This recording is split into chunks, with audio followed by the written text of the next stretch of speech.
Assalamualaikum warahmatullahi wabarakatuh. Untuk pembelajaran pada hari ini kita akan melanjutkan materi tentang deret ya. Sekarang kita akan belajar tentang deret geometri. Di sini saya lebih dahulu menjelaskan tentang rumusnya dulu. Untuk rumus ya, ini di catatan kalian juga sudah ada. Untuk rumus deret geometri di sini yang paling bawah ya.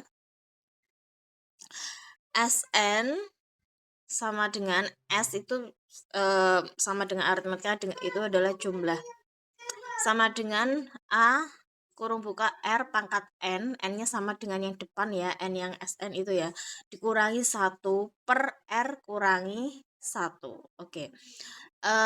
Ada dua sebenarnya rumusnya di sini. Yang pertama, ini yang pertama. Bedanya hanya lokasi atau letaknya aja yang R sama yang R sama angka 1 ini. Kalau R-nya lebih besar atau rasionya lebih besar itu R-nya di depan. Tapi kalau R-nya itu lebih kecil daripada 1, itu berarti R-nya di belakang. Udah, bedanya hanya itu toh. Oke. Pada umumnya untuk rumus dipakai yang ini ya. Tergantung dari nanti rasionya. Saya ulangi lagi, kalau rasionya lebih besar daripada angka 1 ini menggunakan rumus yang pertama ini ya. Tapi kalau R-nya kurang dari 1, berarti R-nya di belakang. Oke, bedanya hanya letak R sama angka 1 toh. Dengan keterangan Sn itu jumlah N suku pertama, A itu adalah suku pertama atau U1 atau barisan pertama, N itu nomor suku. Jadi yang ditanyakan nanti semisal jumlah suku ke-6 berarti kan S6. Nah, B itu beda. Itu yang untuk aritmetika ya. R-nya berarti kalau yang deret geometri itu menggunakan yang R rasio. Oke. Untuk contoh soalnya, untuk deret geometri di sini hitunglah nilai deret berikut. Di sini ada barisan 3, 6, 12 dan seterusnya sampai 96. Penyelesaiannya berarti yang di sini kalau menurut dari soal ini, contoh soal ini yang ditanyakan adalah S6. Oke. Berarti menggunakan rumus yang di sini kita mencari, tentukan dulu A-nya berapa dan R-nya berapa. Di sini A-nya berapa? Yaitu 3. Suku pertamanya kan 3. Untuk rasionya, ingat rasio, menentukan rasio itu berarti suku barisan dibagi dengan suku barisan sebelumnya. Misal di sini saya pakai yang U2 atau 6, berarti dibagi dengan suku sebelumnya yaitu 3. Hasilnya adalah 2. Oke, kita masukkan semua komponen. Oke, rasionya berarti rasionya itu kan 2 ketemunya ya kan. Berarti menggunakan rumus yang pertama tadi, yaitu R-nya di depan angka 1. Oke, di sini kita akan mensubstitusikan semua atau memasukkan semua yang sudah diketahui. Misal A, berarti A ini adalah 3 karena suku pertama. R-nya sudah diketahui tadi 2 pangkat 6. 6 itu dari yang di depan ini. Sama dengan yang depan ya, berarti 2 pangkat 6 dikurangi 1 sama dengan R-nya tadi 2 dikurangi 1 sama dengan 3, masih kita tulis 3 sama dengan 2 pangkat 6 itu adalah 64 kurangi 1 per 1. Oke, 3 dikali berarti 64 dikurangi 1 kan 63. 63 kali 3 berapa? 190. 189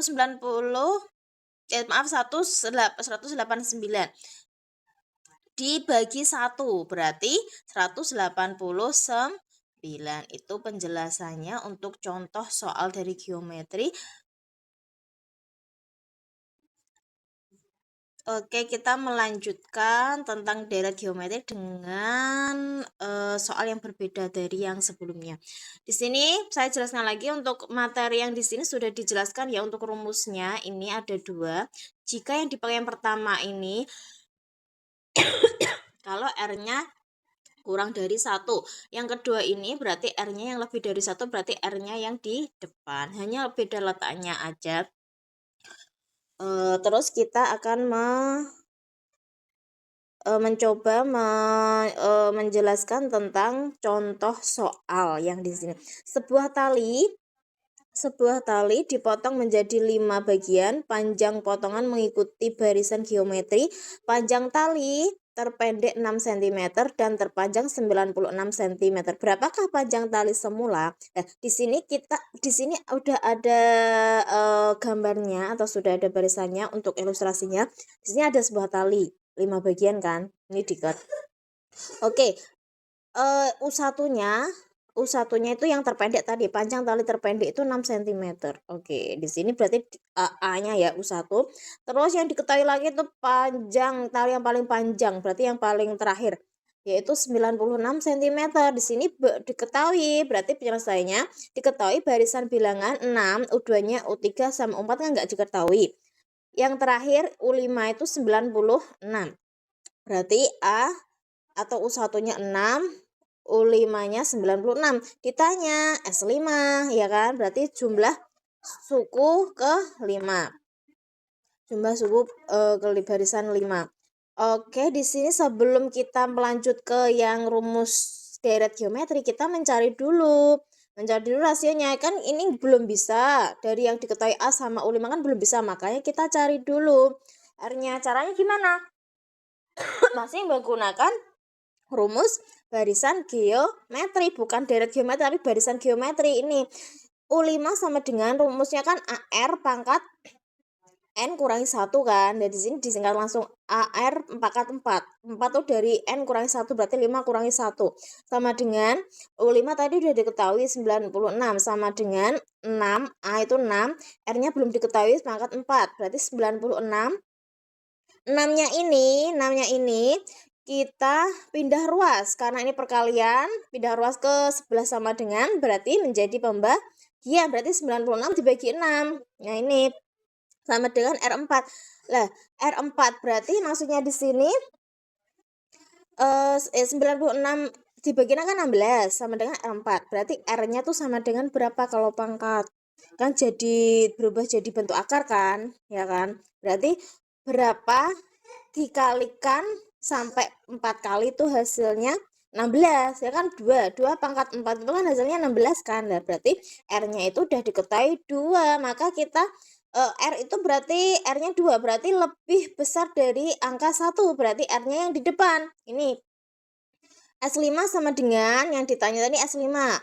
Dimasukkan A-nya 6, dikurangi R-nya 2, pangkatnya ini menurut N-nya yang di depan 5 kurangi 1 per 2 kurangi 1 sama dengan 6. 2 pangkat 5 berapa? 2 pangkat 5 kan 100. 100 kok salah.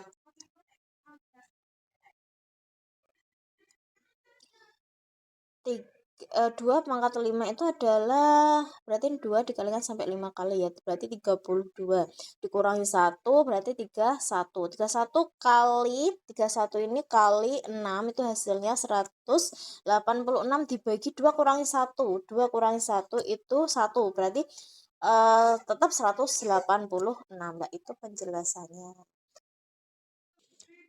Ya, melanjutkan untuk deret tak hingga ya. Yang dimaksud deret tak hingga di sini adalah deret geometri yang suku barisannya itu enggak ada batasnya atau tak terhingga. Kalau di sebelumnya kan deret aritmatika dan geometri kan ada U1 sampai U100, misalnya paling besar U100-an gitu. Kalau ini enggak ada batasannya, nilainya tuh enggak terhingga. Lah, ini pakai rumusnya tuh pakai ini nanti. Di sini ada 2, conference itu maksudnya R-nya rasio tuh kurang dari negatif 1 dan kurang dari 1. Itu menggunakan S ini untuk simbol dari tak hingganya, S tak hingga sama dengan A dibagi 1 kurangi R. Oke. Untuk yang sebelahnya divergen ini R-nya itu kurang dari negatif 1 atau R-nya lebih dari 1. Mama buat video. Nah, di sini langsung aja ke contoh soal ya. Langsung aja tentukan jumlah deret tak hingga dari barisan berikut. Ada 1/2, 1/4, 1/8, dan seterusnya sampai tak hingga. Penyelesaiannya ini kita cari dulu R-nya berapa untuk bisa menentukan pakai rumus yang mana. Berarti kan 1/4 dibagi 1/2, berarti kan nilainya setengah ya kan. R-nya ketemu setengah. Oke, kita masukkan A-nya itu 1, A-nya itu 1 di sini. Dibagi 1 kurangi R-nya tadi setengah. Berarti 1 dibagi 1 kurangi setengah sama dengan 1/1. Oke, kalau kayak gini, kalau pembagian 1/1, berarti kalau per di bawahnya ada per lagi, berarti kita balik aja, berarti 1 dikali 2/1, yang dibalik itu yang di bawah. 1 berarti 1 kali 2/1 sama dengan 2. Dicari lagi. Nah, itu contoh soal dari deret tak hingga ya. Oke, sekian dari saya. Assalamualaikum warahmatullahi wabarakatuh.